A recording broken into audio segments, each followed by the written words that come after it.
But right now, firefighters are taking down the ladders and rolling up the hoses. But earlier in the night, when they pulled up, there were flames coming out of the side of the building.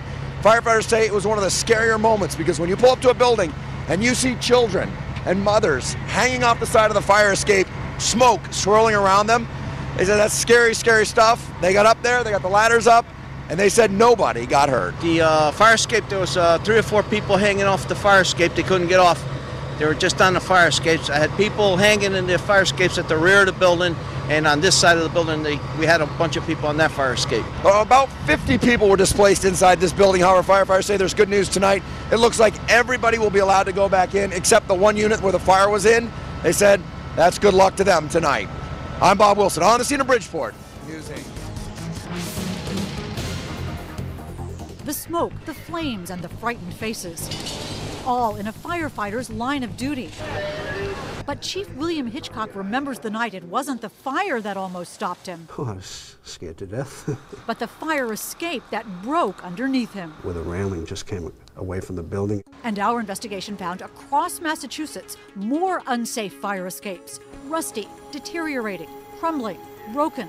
And what state officials didn't know, the system they set up to keep fire escapes safe is also falling apart. The potential ramifications are disastrous. So let's look at this one. This expert ironworker is licensed to build, maintain, and inspect fire escapes. So then over here? For months, we examined dozens of them with alarming results. Looking at this today, would this pass inspection? No. In dormitories, at theaters, at homes, and apartment buildings. Rust is actually eating away the metal of the fire escape. Correct. And the bottom line? It'll get weak and then eventually it'll fall. This one has rotted connections. This one missing bolts, twisted metal. Would the stairs come down? No, never come down. This one a broken tread. So how dangerous is it for the people inside this building? This fire escape is definitely going to put somebody either in the hospital or it's going to put somebody in a cemetery. Fire escapes are so critical. The state building code requires they be certified for structural adequacy and safety every 5 years. But our investigation found that safeguard is simply being ignored. Here's proof. We chose fire escapes at random in Boston, Somerville, Cambridge, Worcester, and here in Quincy. We checked building department files. But there's no fire escape certification. Not in this file. To see if building owners had submitted their mandatory inspection reports. There's no certification in this one either. Right. Bottom line, not one we checked in Quincy had been certified as safe.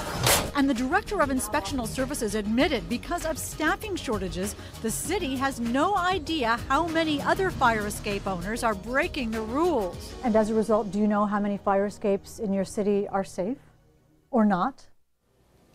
Well, I don't know. In Worcester, not one we checked was certified. In Somerville, No. 4 more fire escapes. Did it fall through the cracks? Yeah. Not one up-to-date certification. And again, no system for keeping track. How can they get away with that?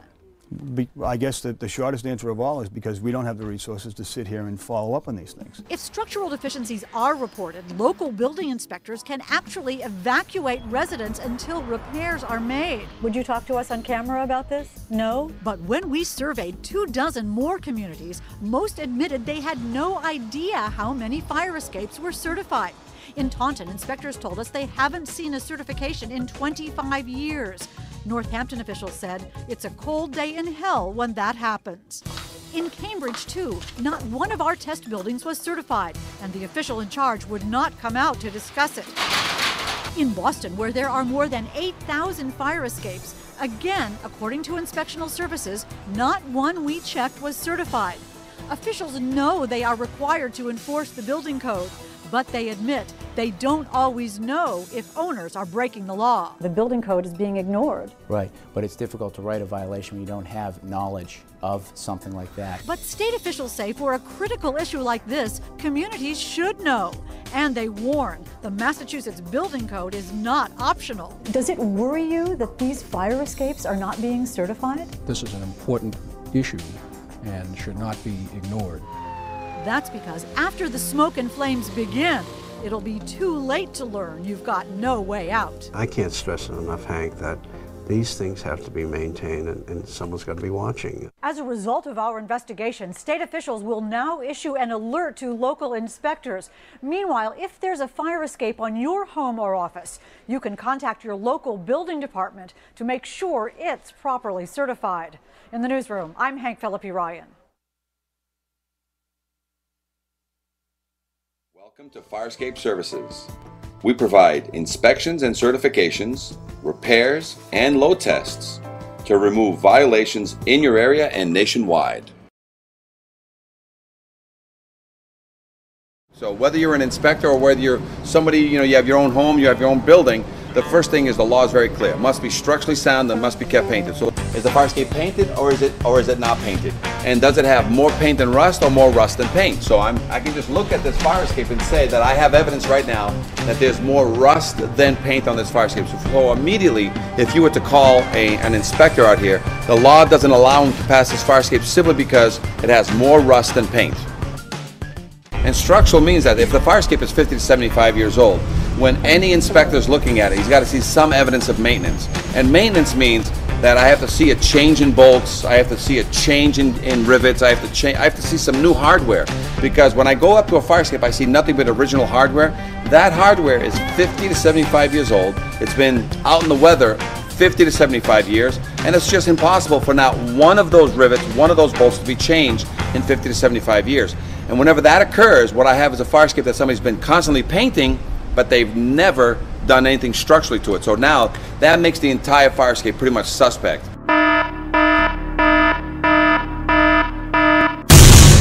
So now I have to be careful as to what I'm looking at to make sure that the structural now, on especially the major structural connections, are in good order. Thank you for watching our video. Please call us today at 800-649-3333 to discuss your fire escape issue with a live inspector or schedule an inspection in your area today. And you've encapsulated a connection that needs air and water to grow in the future.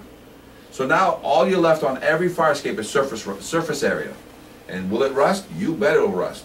But will surface area hurt any of your occupants or any of your firemen in the future? Most fire escape connections or rust happens in the connection. Well, can any rust start in a connection that has 50-year silicone in it? So when you put this line in the sand, as you start getting these fire escapes back online, they will have a 50 to 75-year life. Will they get violations because they're deteriorated? Yes, they will, because surface rust. They haven't been keeping them painted. But don't you have that 1 year, will you pick that up every year if you have that 1 year walkthrough? That's part of your building walkthrough now? If we get into them every year. Isn't that one of the questions?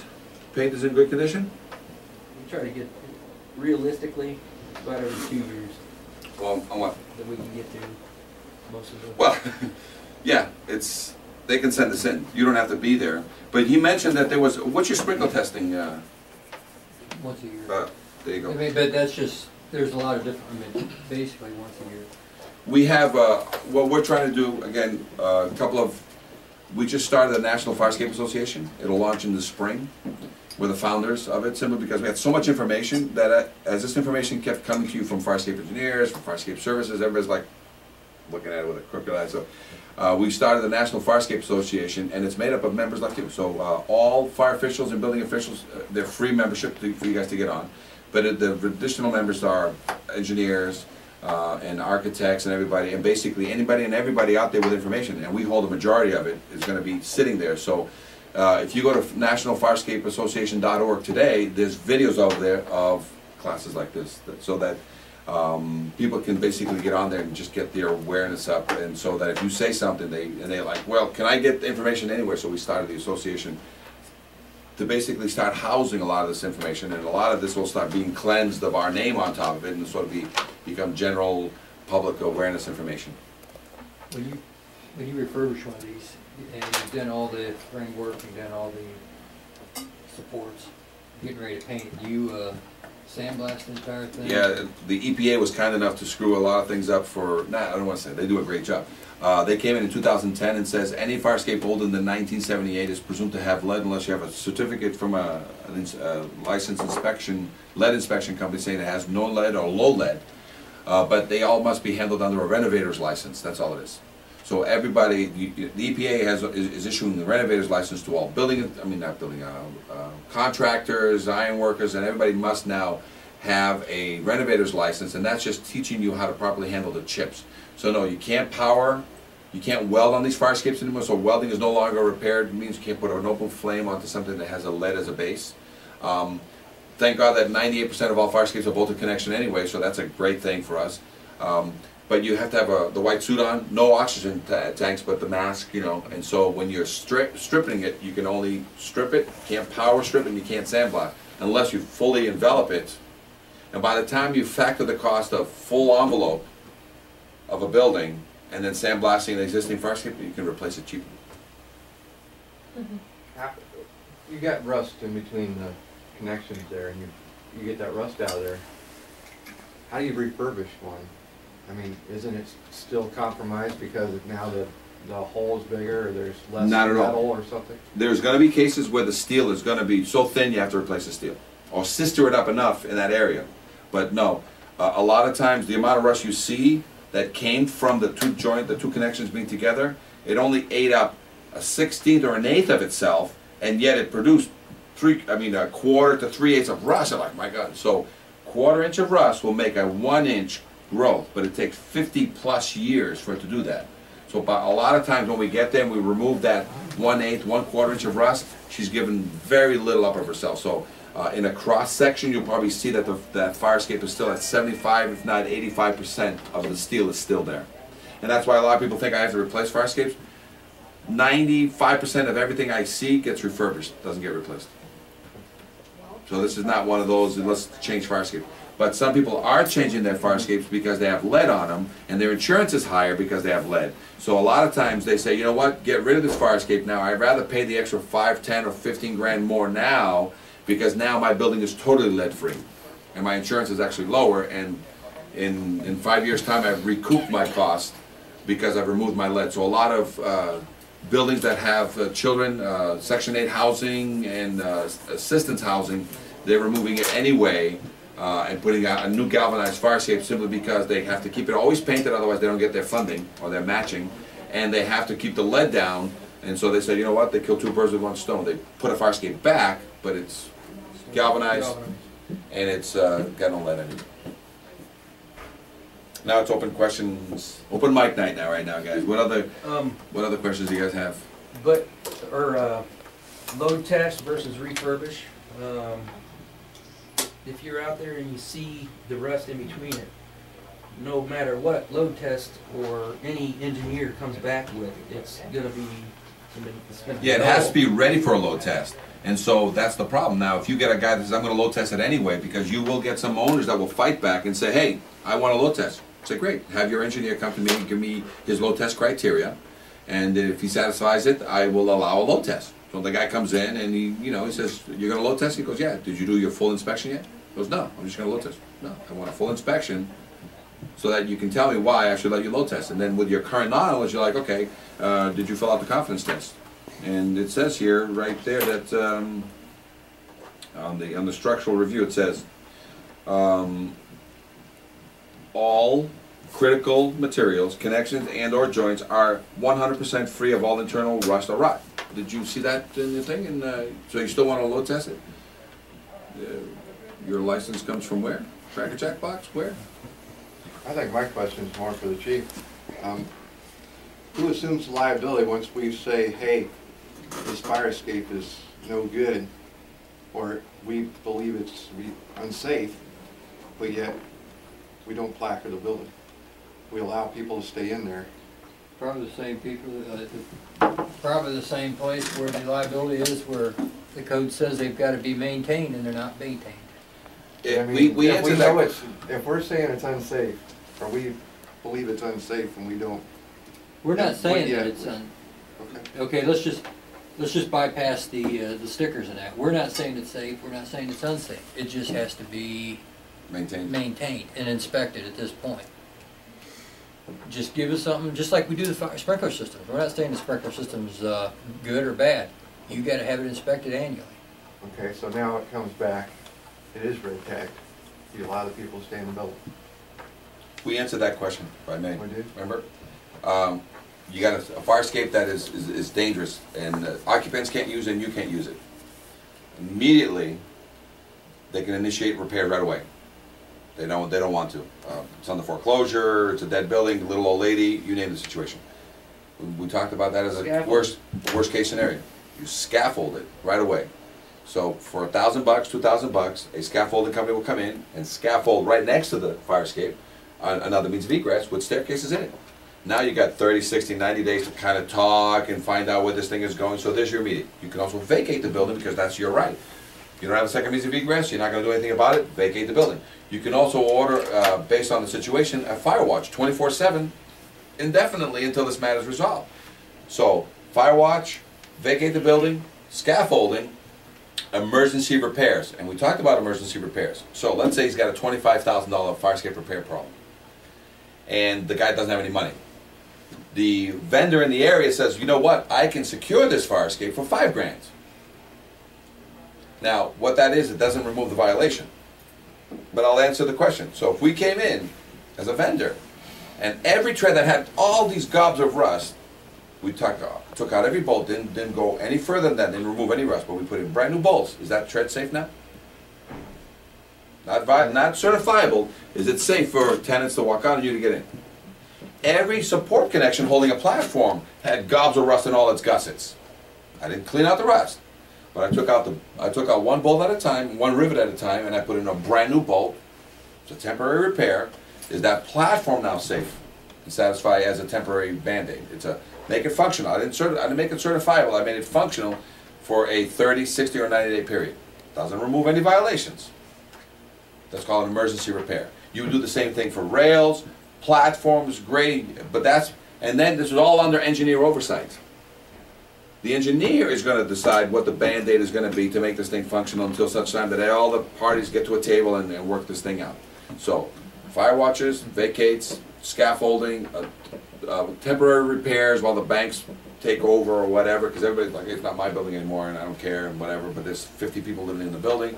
So we have answers for the financial block that's going to come up that says we can't do it. So we have some temporary things that we can do immediately to make it safe for occupants to get out and people to get in. I mean firemen to get in. And then I don't know if there's any other piece that would come up that would, even sometimes a combination of all three. Fire watch and scaffolding, I don't know. It depends on the size of the building. But I can make a fire escape functional. The last thing I will say, even though it's got engineer oversight, and it's under a functionality order, or emergency repair order, you know who's liable? The owner of the building still. Because the engineer doesn't want to be liable while it's under emergency, you don't want to be liable while it's under emergency, but it became a situation which says, yes, we will allow a temporary order that only costs you $5 grand to happen, but the violation has not been removed, and the owner assumes any and all responsibility for the fire escape, even while it's under an emergency repair, and he will not hold liable the vendor, the engineer, and or the city. And this fire escape cannot be used only for a fire emergency. Anybody else gets hurt on this fire escape, other than a fire emergency, they weren't supposed to be on it anyway. So there's still placards and things that need to be put on all doors that says, unless it's a fire emergency, nobody out there for a smoke. And I hope that answers, that's what they do nationwide, is like. Well, how many times have we placarded a building and people continue living there for God knows how long afterwards? I'm just saying, before, I can already see it Mike's eyes. Before he runs out there and starts writing these things, we gotta start. Yeah, I mean, we can't just start going out right today. You gotta have everything in place first. So. I already did. Well, that's why he's here. By putting that tag on it, the only thing, by putting the yellow and the red tags, so you'd have a local Kinko's print out these plaques on hard stock. You have a laminator here, you just laminate, a bunch of these, have them laminate these, and all you do is basically you just put up yellows and reds only. Reds are for dangling things. And if it goes red anyway, you're doing a vacate and or fire watch and or scaffolding order anyway. That's coming. So on the red, so this is really a 3 to 5 year program where you're going to go out and just keep hitting reds all the time. Your yellows is just going to go through the 30 days, send them a letter, see if they respond, talk to them a little bit. But for your firemen in the middle of the night when it's a smoky situation, they see a yellow, they see a red, they're not going to get on it. But as soon as they start seeing some of these whites, they're happy, like, hey, let's get on it. They're going to walk up and down because somebody said there's whites. And like you said, but we need to know more that everybody needs to know that it's a white one. Great. So then let's put on every 5 floors you must have a white.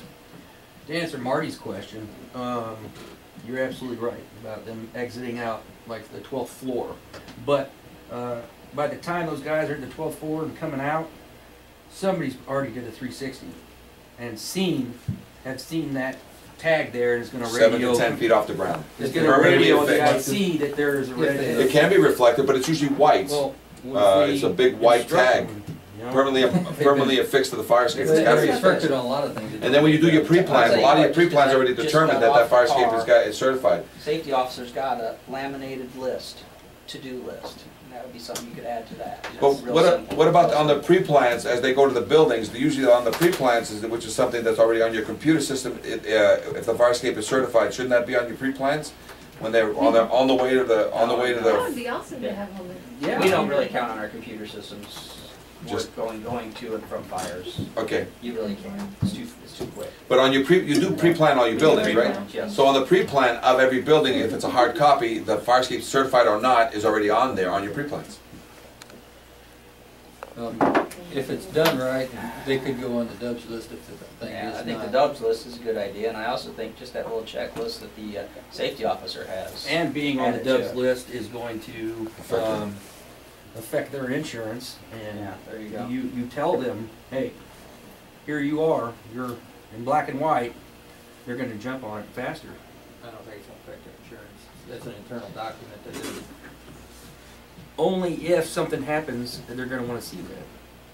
Yes, and it does affect because as soon as you take it out of service, it does have an effect. The insurance company would do a FOIA on it. If they know about it. Just so you that's guys, what I mean. The Dubs list is an internal document. Nobody even knows about it. I understand that. But what I'm saying is, if something were to happen and they were on it, they could be not collect on the insurance.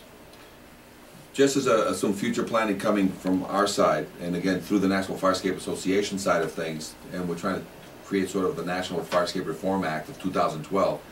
Can you imagine a class of this type? And you guys are not fire officials, but you're all insurance adjusters.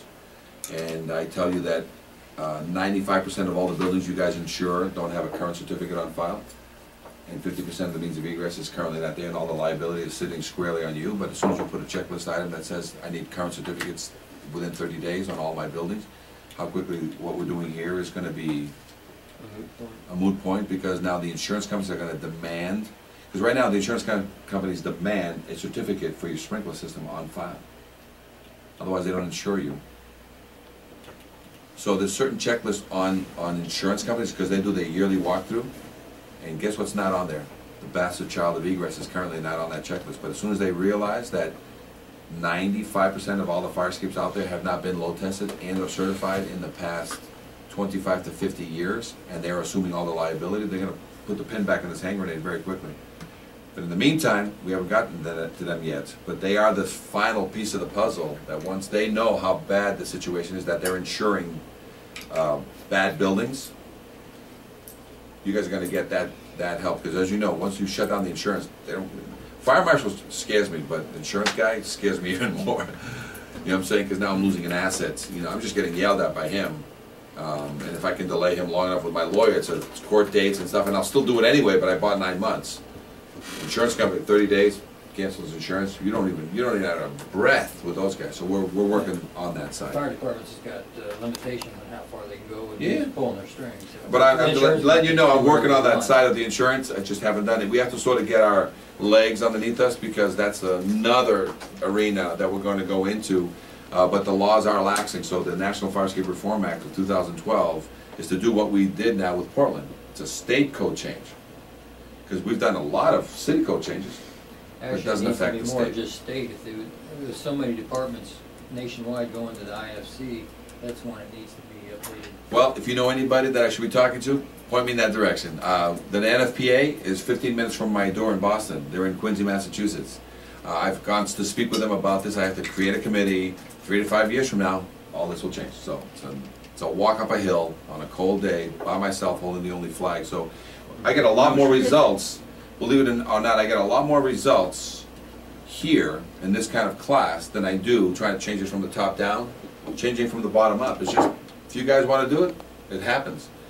We have a nice form that I'm going to be sending you. It's called the Departmental Procedures. And I was made aware of that by a state official that was in one of our training classes. He says, okay, sometimes these ordinances, these departmental, these administrative rule changes to your fire codes, and these ordinances, and it takes forever.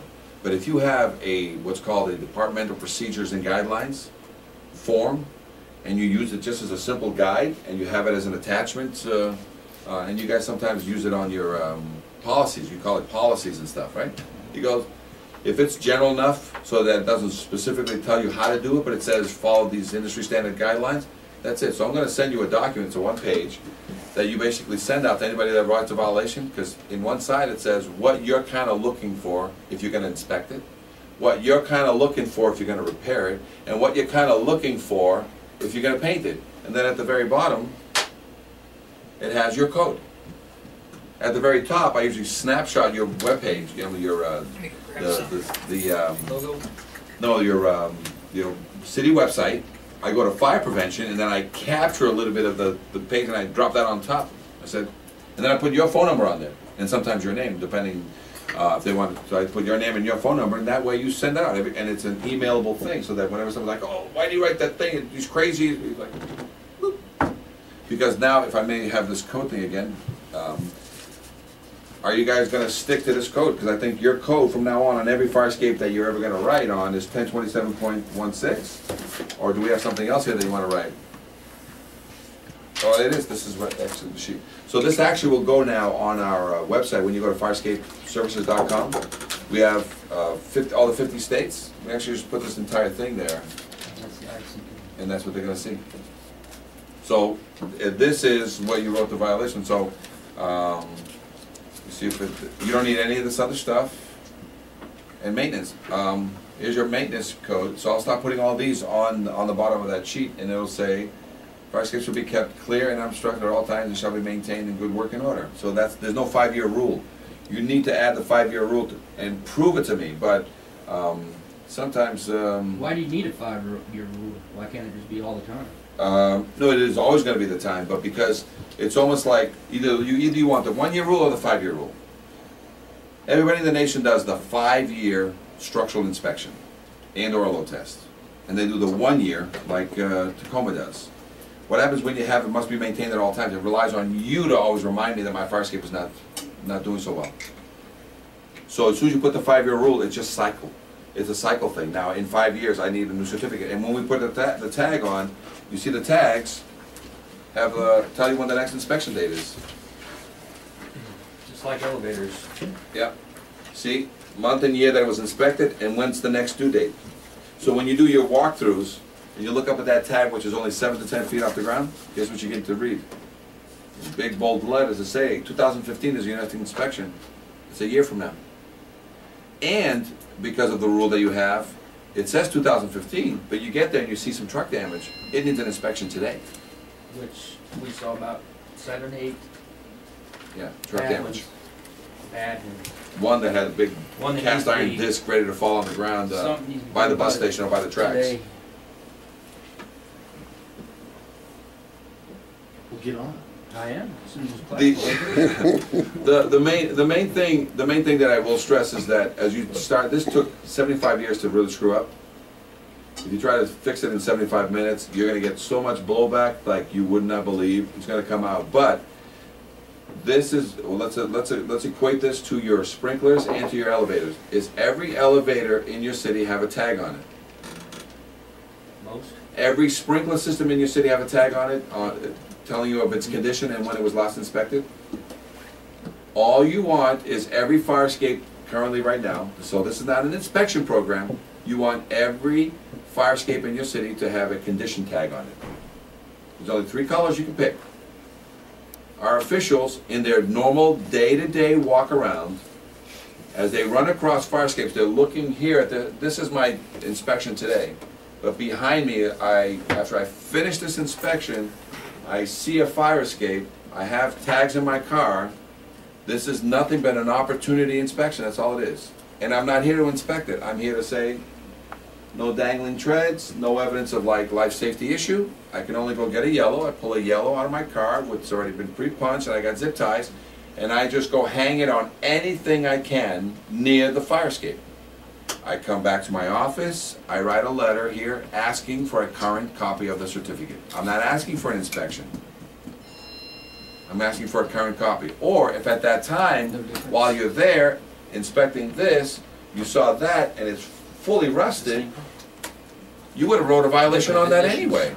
So now, not only do you tag it, but you come back here and you're sending the owner of record a letter that says there's a violation on your fire escape. I need a load test. So depending whether it's opportunity or not, you're still going to put a tag. Even that black fire escape or any fire escape that is pristine looking, you're going to put a tag.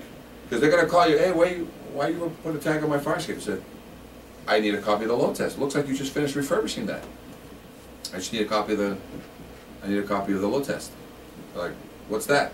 Oh, it says right here. Require testing or other satisfactory evidence. So I know it's painted, it looks beautiful, but I need evidence that you structurally repaired it before you painted it. It looks like you painted it before you structurally fixed it. That black fire escape is a perfect example of that. That beige one that we walked around that had all the rusty tears coming out of it, it's that. So now you're saying, well, what's your satisfaction? Well, I had Joe Ironworks do the job. I said, well, Joe Ironworks is not a structural engineer. So why don't you have a structural engineer now look at it and speak with me and send me his criteria, and I'll determine whether or not I need a load test on that. But you do have a violation, you got 30 days. So it's nice and slow. If he hadn't had a load test in 25 years, you say? No, most of these guys have never had a load test. Exactly. We gotta look at every. We gotta look if he at can't every produce a form. load test. No, load test or satisfactory evidence, which would be an inspection, an engineer's inspection report. No, I just called my own guy, Joe Ironworks, to come in. Oh, that's not satisfactory. So, great job. Looks like it's a very good job. But hire a structural engineer to go out there and give me a structural adequacy report. And he may come back with, everything's great, they changed all the bolts, they did this, they did that, and they may have left only the tie backs into the building. You say, did you go in and investigate how it was tied into the building? He goes, no, I didn't. Okay, then give me this. Either go give me proof that that's still good, because those are 75-year-old and buried, nobody knows what condition they're in, because a lot of times the water comes in, and this is, let me explain why this is a concern. A lot of times the veneer has a 3/4 gap between the veneer and the roof water that comes in here and rots this out. So the mason and the veneer wall, which is the pretty brick on the outside, the pretty brick is not structural, it's just a skin. But water gets in between the two sometimes, from strangest of places. And I never know what it did to the steel. The only way I can do that is for $200 to $500, I can have a mason blow out a piece of the wall so I can see it and tell him, it looks good, put it back. He's like, fine. Whereas for 50 bucks, Cheaper just to do that. yeah, for 50 bucks, I can do these all day long. And it sets a new line in the sand, because if I verify the old one, I got to do that every 5 years. If I put a new epoxy bolt, the average cycle of re-inspection for load testing is 25 years. It's still going to be looked at every 5 years anyway, structurally by a professional. And every year by you guys during the walkthrough on that simple one thing. So you basically put fire escapes back in line with sprinkler systems. And it doesn't happen overnight.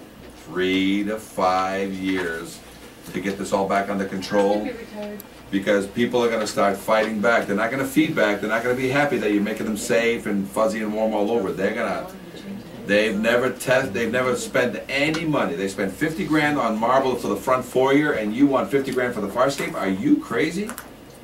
But they'll change out that front foyer 50 times with, you know, brass and marble and this, but they won't spend one nickel on the bastard child of egress, which is the only thing occupants can use and firemen are using to get into this building or get out of a building in case all hell breaks loose. You know, you're at 500 East Monroe, walk this way to the other corner at 518 and 520 East Monroe, and you'll see that facade on the front of that building that's about to shear off onto the street to kill people. I think that was written up by us. I know at least 4 years ago that one was written up as. Normally they would scaffold this. They either need to take it off or have an engineer tell them it's okay. Well, one of the things that they've done whenever situations like that occur is you minimally have the sidewalk scaffolded with a facade scaffolding and let people walk underneath the scaffolding for the next 5-10 years. Yeah. So that's the first. There's these automatic Band-Aids, because that's a $500,000 repair, I don't know. But this is a $5,000 a year protection, which is scaffolding. And it's made so that bricks and stuff fall, they hit the scaffold, but people still have this tunnel to walk on for as long as you want, because these delays, and that's why we gave him the automatic. He wasn't aware of the scaffolding issue, because you're going to have little old ladies, somebody crying, I don't have any money, bank foreclosure, you name the excuse. You say, great, for $1,000 there's going to be a scaffolding company here that we're going to order, that you're going to pay for, and they're going to scaffold this, and we're going to be able to get in and out of this building, and we'll just kind of hang out on this thing and see what's going on. But right now you've got lots of issues, fines, fees, and stuff, but the scaffolding is instantaneous. And that's only because I don't want to shut down the building or put a fire watch in here. And the scaffolding is going to be cheaper than having a 24/7 fire watch and or have this building vacated and you have to put all these people in hotels. So I have an answer for you. I think you just get with the fixing of it right away, but in case you want to drag this thing around, I've got a temporary answer for you. You know what I'm saying? And again, a lot of this video that we've done will be up on, I'll stitch it all together and I'll put it up online, and it'll be, I'll send it right back to you, and I'll put it on a disc for you so that you can use it for future training. But we did 30 fire escapes, plus minus, but all the big ones, we walked quite a bit and we looked at everything, and I don't know if he has anything else that he wants to share about that particular part, but by the third one, I wasn't teaching anymore. He was just telling me, you know, because it repeats itself. He's looking for, you know, evidence of... See, I can retain. We'll ask him tomorrow. We'll ask him tomorrow. Before 7:30. So I can hang out and talk to you guys as long as you want. Do you have any other questions for me? And I do have to go back and do a yellow one there. What's that address, plus minus? The beige one. It's right next to where the old Union Hall was. So right after this, I'm heading back there because I have to go inspect that fire escape. Is that I'll come and teach her. Firestone is, where you turn down that alley to get to the Legion? The Legion. The old Legion. Yeah, okay. I went back too far. Okay, I'm going to be there for an hour, but yeah, you guys have any other questions for me? And then I don't know who the point guy is going to be. If it's going to be you, I can send you copies of what the tags are going to go out, drafts for your approval, confidence test, drafts for your approval, and then started helping you guys initiate a program of, as they say, nice and slow, because you get plenty of fight back. With everything going through you, I'd like to be there. Yeah. That. You want, like I say, we have to Texas, our city leader. That's our. That okay? Yeah, because everything goes through you. Well, yeah, but it's not like tomorrow we're going to be in place. Fire Escape Academy Inspector Training video. We're looking at a beige fire escape. Do you usually just go with none of them are balanced right? Well, they were never. The problem is that one time they were balanced perfectly, so that if you step on the front step, it would come down. But due to snow and ice, they would come down prematurely. So people added weights to the back. So with that being said, let's take a look at a standard. I love beige fire escapes. I love gray fire escapes because they help you see what happens when things are rusted. So stairs. When I say something on another fire escape when it's all black, it's hard for you to agree with me. Yes. But with this now, the evidence is here. All the dragon tears are showing that those welds, you think those welds are compromised in any way. Yes. And I need an x-ray to prove that they're good or bad. This connection right here, I need to prove that weld is good.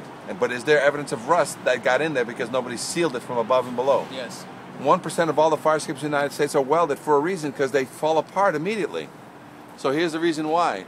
So now let's get back. So this is a combination welded and bolted. So now let's look at all the bolted treads. Any evidence that water has gotten behind there and compromised every one of those bolts. Yes. So the only way I can guarantee you that there's nothing wrong with those bolts is I can load test it.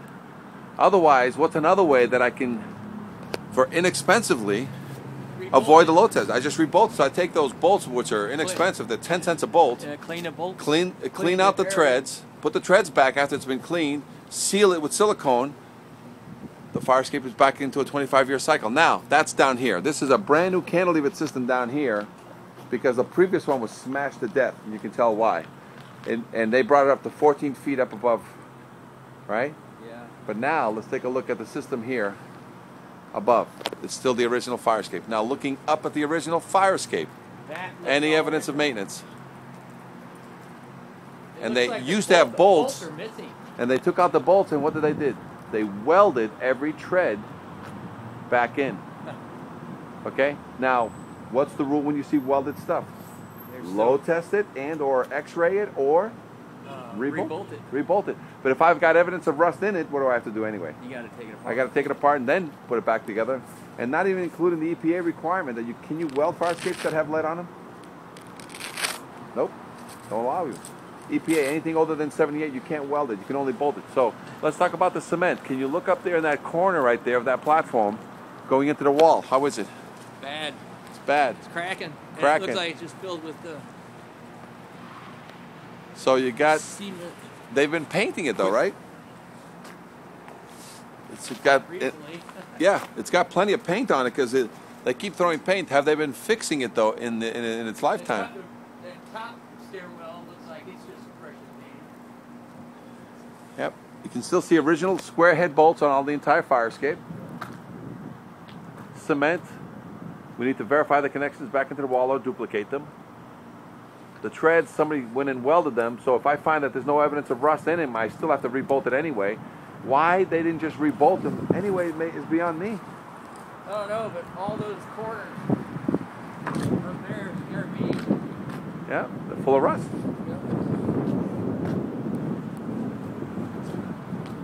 So now you can start seeing just exactly what every structural engineer has to look at. Excessive rust in the corners, tiebacks into the buildings and unknowns.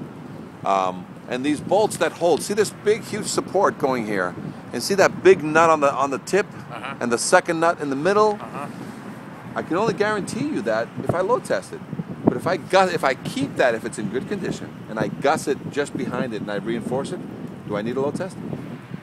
But if I leave it alone as is, what do you want? I want a signature. Oh no, you want a load test. Well, yeah. So if you don't want to load test it, then minimally duplicate, reinforce, or replace that 50 to 75-year-old bolt. Right. Otherwise, these opinion letters, do you want these opinion letters anymore? No. No. And that will guarantee this fire escape for the occupant and guarantee this is fire escape for the fireman. Yep. Fire Escape Academy Inspector Training. We're here in Springfield, Illinois. Academy Inspector Training video. Here we are in Springfield, Illinois. We've got the fire marshal here, and we have how sometimes fire escapes get hijacked for other things that are not allowed. So they can have an AC unit on this building, can't they? But not using the fire escape to block access for the tenants or for the firemen, right? So this one got hijacked because this is an active building. This is actually historical, and they're restoring it. Okay. So and that fire escape is the only means of egress for the second and possibly the third because they've removed what used to be a fire escape here. Right. They still have their workers inside. There's workers actually working now. So this is a very important question. You and I said every time somebody pulls a permit on a building, they want smokes working, they want sprinklers working if there's any, they want fire extinguishers everywhere. What is the one thing everybody ignores during a reconstruction of a building? The fire escape.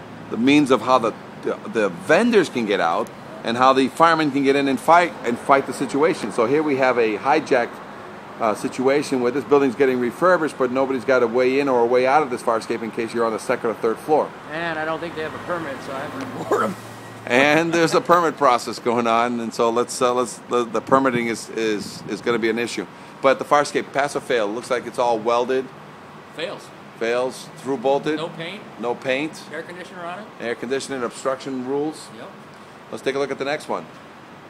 That's an old one because you can tell by the castings on it, on the rails. Very old rails. Yeah. So, evidence of maintenance? No. Original hardware? Yes. Any paint on it? No. Needs to be load tested just like this one? No. every fire escape needs to be load tested, right? Well, But I mean, that's what you start out with, is load test. Yeah. You tell him he's load test, but when the guy comes out to load test it, you're not going to let him do it because there's rust and everything else. So. exactly. It's just not ready for a load test. And then the ladder, this is a ladder for the tenants, but you have one final piece. It lands on a roof, 10 feet off the ground. What happens now? Which way? How do you get them down? Right? Can you put a ladder system right here? Yeah. Staircase system right there? Can I put a spiral if they don't own the property? They don't own this. Can I put a spiral in this corner, possibly with your approval? You could. Can I have it? Looks like there's a little. Can I have them tuck in here and go straight down into this area right here? I don't know what how big of a landing do you have to have? Well, you have to have at least 24 inches, if not 36. If on most commercial buildings, I need at least 36. 36. And if I do this, can I use that special ladder that has those stairs that let my feet go up and my feet go down on a special case by case basis? Because I'm limited by mathematics here. But minimally, you don't want people jumping off this, right? No. Is that an active building to your knowledge? On that side? I believe it is. So right now we have an active building that has a fire escape.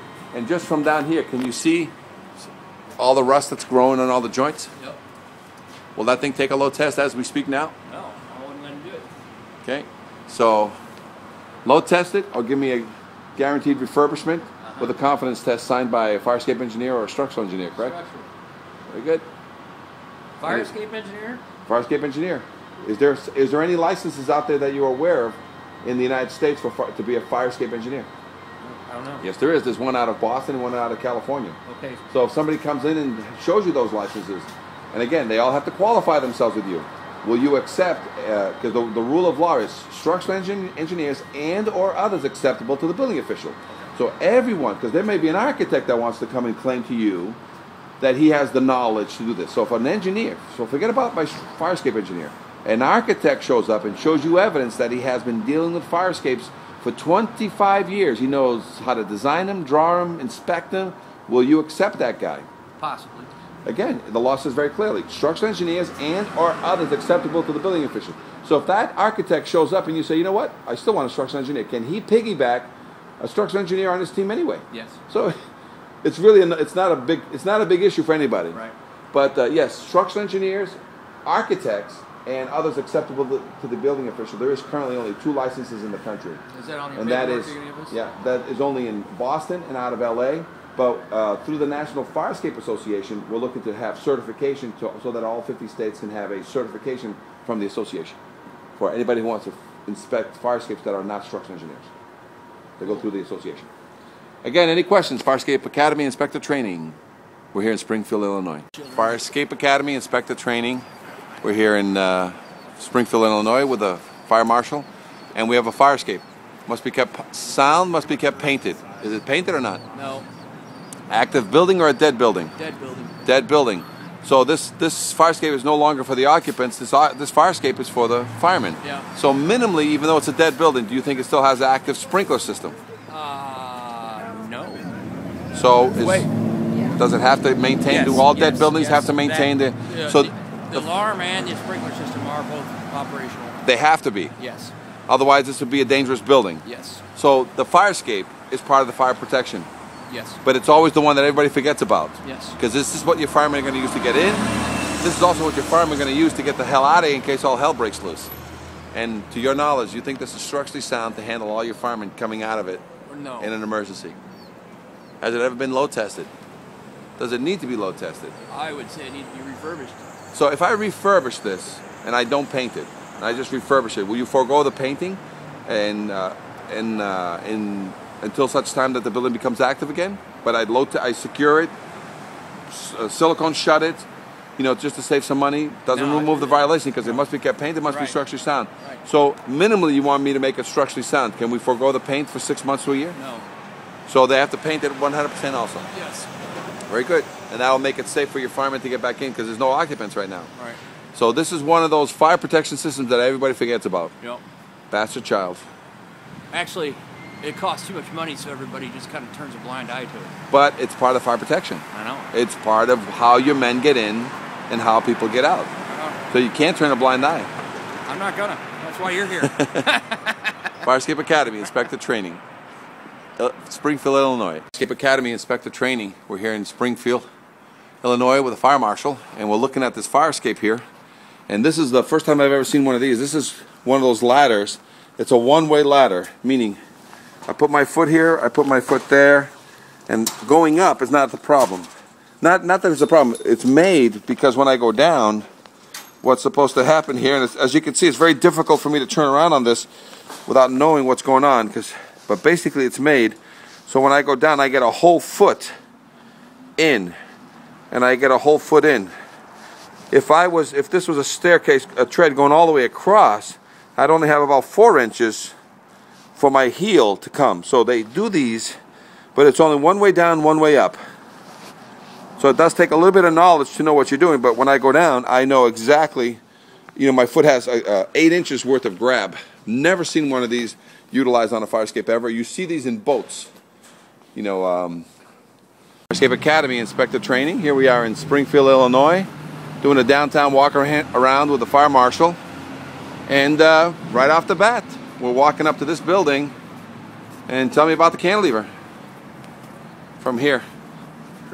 Crooked.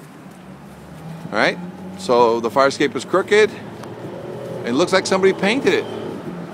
So somebody came in, painted the entire fire escape, and right from here, that first tread, is there rust in it or not? Yes.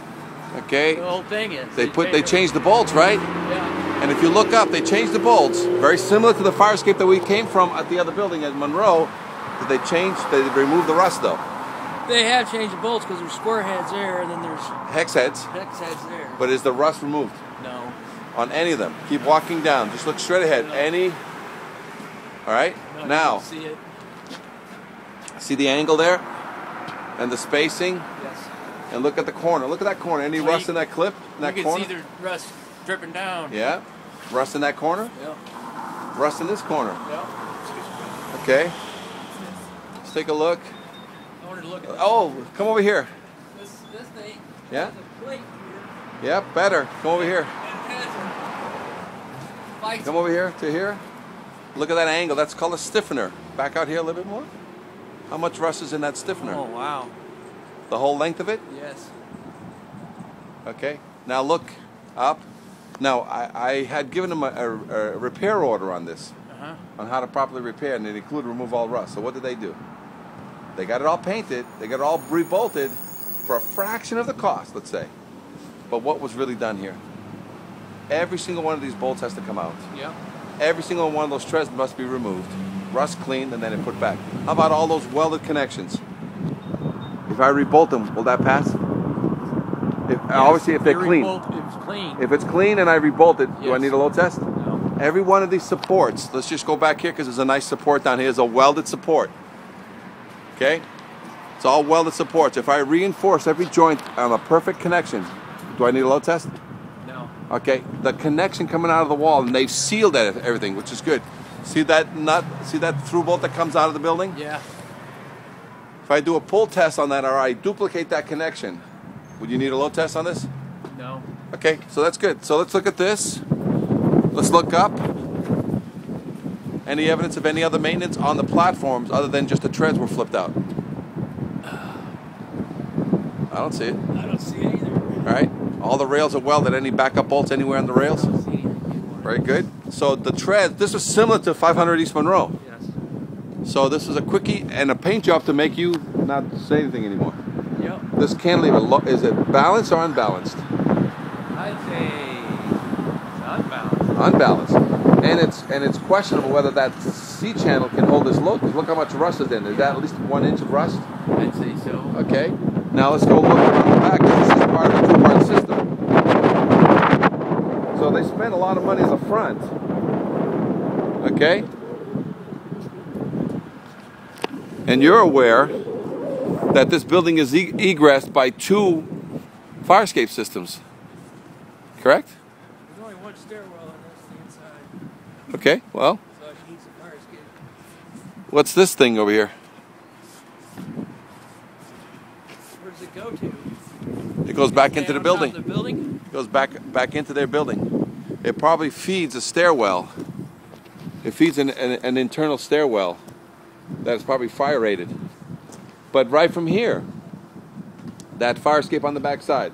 I don't believe it's fire rated because it doesn't have any sprinklers in it.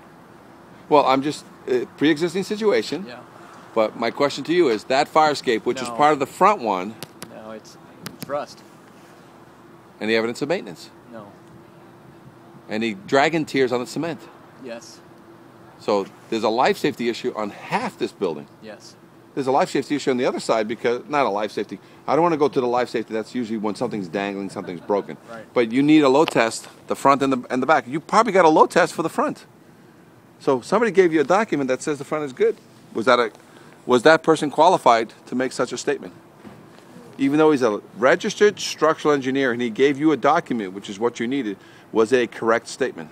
I don't believe so. So now we just need to go back to that one. Mm-hmm. And your code is, fire escapes must be structurally sound at all times. Yes. So how often can you write a violation on any fire escape you want? Anytime I want. Anytime you want. Fire escapes. Is there a problem with it? Yep. Must be structurally sound, must be kept painted. Yep. So this is the kind of thing that you get, is that sometimes people don't understand the full complexity of their fire escape system. They'll give you a quick paint job so that you'll go away, because that's what's been happening in the past. People, your predecessors have been going away because they saw the paint and they said, oh, it must be fine. And how often do you think you're going to have a real life emergency on this fire escape? It's never happened in 75 years or 100 years of the building. Is it going to happen anytime soon? Good. They don't think so. Yeah. So that's why they think a paint job is more than sufficient. But the fire escape in the front was the same condition as this one in the back. And yet all they did was change out the treads. Bolts. They didn't remove any rust on the entire fire escape.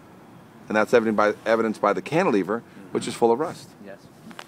Fire Escape Academy Inspector Training, Springfield, Illinois. Escape Academy Inspector Training video. We're here in Springfield, Illinois. This is actually a fire escape that I designed, but I didn't build this when somebody else came in and built it. But let's take a look at it. So it's a totally galvanized fire escape, which means the galvanized is a paint source. It's considered a coating. So, but it'll only last 20 years. Just like a chain link fence, this will start rusting, and then it'll start rusting and showing this. So because somebody grinded this, they took all the galvanized away, and that's the automatic rusting. But the great thing about galvanized, it isolates it to the area, because it wants to grow, but it keeps hitting galvanized. So that's the great thing about galvan. Every single one of these treads, normally 1 year after you put up a fire escape, you can paint it. Give it a primer and give it a paint job. Otherwise, what happens, see the shininess here? Mm-hmm. If I try to prime it now and paint it, it'll just peel right off. But you let it go and weather for a year. Did they use the right bolts? Yep, I'll show you in a second. That is not the bolt that you're concerned about right now. That is just a bolt, a stiffener, and that could be an expansion bolt. That doesn't have to be an epoxy bolt. That is a through bolt. Yes. That's an epoxy bolt, and that's what they look like. And it usually has a plate on the inside, or that epoxy bolt, which is 8 to 12 inches deep, has penetrated the veneer and is into the masonry block wall. So, and see these supports? Yeah. This is because of the trucks that would come in here. There was a lot of damage in the previous, there was a previous fire escape here. But look at this, brand new galvanized fire escape. Still need to load test it? It's brand new. It's probably 2-3 years old. Do you need a load test here? No. No. So usually fire escapes that are, 1 to 25 years old, a load test is not required, but you do need a certification. You do need to have an engineer just give it a peek, and his confidence test back to you will identify that the fire escape is 1 to 25 years old. No load test required because it's new construction. Okay? So this is what a replacement looks like, and they have the beautiful barriers here because trucks would come down here and rip this thing. Did they need such heavy-duty barriers? This is nice, but this is heavy-duty. Okay, a lot of times you don't need such a big baller. But I believe this used to be a huge department store here, and that's. But there's still a lot of truck traffic underneath. So now, with that, let's take a look at this baby right here. This is a fire escape that got converted, and we're still yet to determine whether it's met the second means of egress. I believe it has, because very rare have I seen a fire escape being utilized for AC units, and every floor has an AC unit. So that to me means that there was some refurbishment that happened on this building, and a building inspector and a fire marshal at the time agreed that there was a new means of egress inside this building. Okay? But there's two means of egress. If there isn't, then somebody has as they say, been asleep at the switch, because now you have an obstructed fire escape system that not only is holding up all this weight and all these ACs, but this fire escape has no paint, all original hardware, and it's never been maintained. And you can't use this to satisfy the life safety issue here. So here we are, Fire Escape Academy, Inspector Training, Springfield, Illinois. Inspector Training, we're here in Springfield, Illinois. We're looking at a structure about 25 feet away. It must be kept painted, must be structurally sound. What do we got? Cantilever. On the paint only. Always go for the easy one. The paint, it's rusted. So how long does it take to rust that far? 25. If you let something rust that far 25 years, what do you know you've compromised? Integrity. The integrity of every connection, right? Right. So this guy let it go too far. Now you need a load test on this. So now with that, let's go into, it's a cantilever. Properly balanced or not, you think? You see a release arm of any kind for it to drop 2 to 3 feet per second? No. And the reason why these things are wrong is because if it is the kind that you have to step out and come down, so people have to go out at least halfway to get this thing to work, it's going to be a very violent smack on the ground. Yeah. But then as soon as they get off, where's it go? Goes right back up. And then you need to come and get with your pole, and that thing's 15 feet in the air now. You have to go up and pull it, and what are you going to lose in order to keep this thing in a down position? A man. You're going to lose a man. Is that what you want to lose during a fire? Is that one of your experienced guys? No. Now this is a big beast, overbuilt, right? Yeah. Strapped back to the building, legs to the ground, cantilevered out. It looks like it has evidence for us to do our pull testing. The weights was built, this was in Chicago, that this thing was built. The weights look like they're still tight. A little bit of rust happening, but nowhere near what we saw down at the other end, right? Right. So now, let's take a look at the structure itself. It looks like it's got bolted treads. And are these square heads or hex heads? They're all hex, right? So this fire escape is about 25 years old, right? You got debris on it, which is tree branches and such. But otherwise, this fire escape should be able to repair it very easily and balance correctly. So what do The last three have had maintenance done on them. Yeah, a little bit of rebolting. Yeah. You don't see any huge rusty tears coming down out of these things, do you? Maybe just this tread over here is an example of rusty tears straight up. Yeah.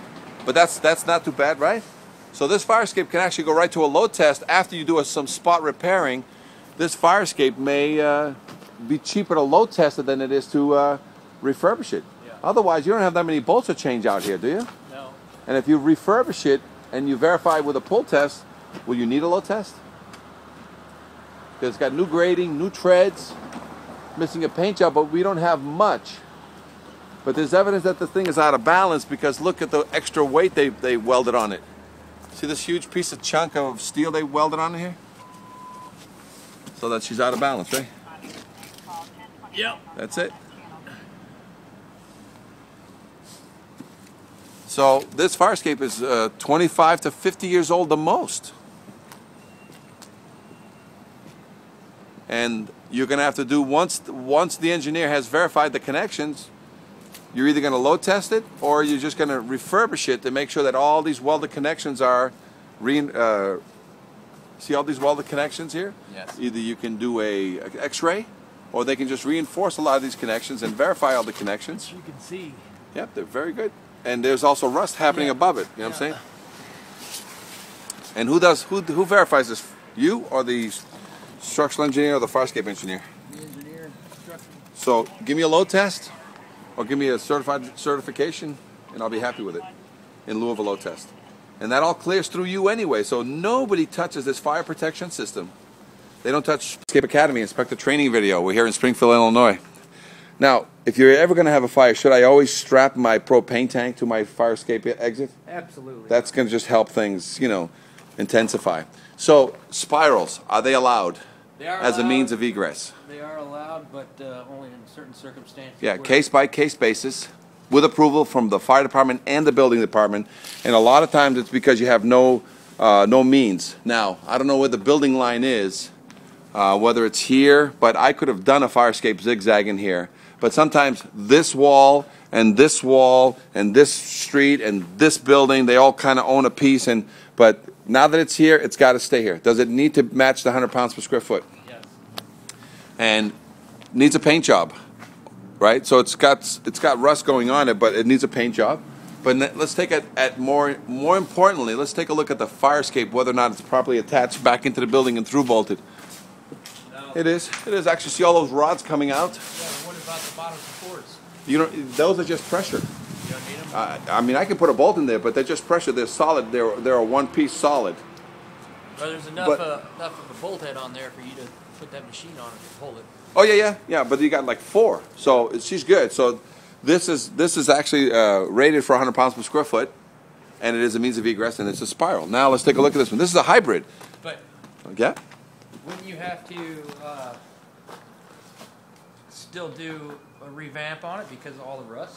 Well, yeah. I mean, you have to. You can't just paint it. No. You'd have to guarantee that you got welds in here, you got connections and rust coming in here. So yes, you would have to do the true bolt, so that this thing is not going to slip and fall. Yeah, and you have to verify the welded connections here, either through X-ray or through reinforcement. Okay, but it is a one-piece. It is a one-piece unit. You know what I'm saying? These pieces are all self. It's made out of one piece of steel and formed. So this is actually a unit that the only thing I'm going to be concerned about as an inspector is the welds back here. Because everything else, even without these bars, it's self-supporting because it's an angle here and an angle here. Okay? But it is going to be reviewed by a structural engineer or a fire escape engineer. Okay? Yep. And again, this is the must-have with fire escapes. Not only should you have gas close by, but just in case this doesn't blow it up, you should have, the propane there. But this is a life safety issue. People say you can't chain your propane tank to a fire escape because that's only going to worsen the situation. Let's take a look at this. This is called a hybrid. This is where somebody has metal frames, but then they added wood structure. Do you think that this wood structure is 60 pounds per square foot or 100 pounds per square foot? 60 or less. 60 or less. So an engineer would have to reverse engineer this and probably add another brace in the middle and then get this thing ready for 100 pounds per square foot. What about these bolts? Is there enough here for me to do some pull testing? Absolutely. Perfect. So it's got most likely it's got a plate. It's got wood to the ground. But everything, like if it's a wood structure, we're looking for rot. If it's a metal structure, we're looking for rust. There's been some sistering that's going on the inside one anyway. But is that for you to determine or for the fire official to determine? I mean, the structural engineer to. And look at all this rot here. So that's for them to go and investigate. Yeah, they sisted it up. Yeah, and it's not a full stringer. It's just a chop here and a chop there. So these things happen. But who's going to determine whether this is good? The vendor who wants to fix this, or the structural engineer who has oversight in lieu of a load test? Right? Because you don't want your building department to be held responsible for this. You don't want to be held responsible for this. So you are relying on a structural engineer who is either going to oversee a load test or oversee a refurbishment and give you a confidence test in lieu of a load test. But I'm not going to let him do a load test. No. In lieu of a load. Meaning, even if you have an engineer and you will have a guy that says, I'm going to load test it because I can do it for $500, you're like, I won't let you. Yeah. And I don't want you working in my town anymore because your inspection criteria is baseless. Right. So get out of here. I don't want you, charging these people to do something that is going to fail just so you can rebuild it. Come on. Yeah. So, Fire Escape Academy, Inspector Training, Springfield, Illinois.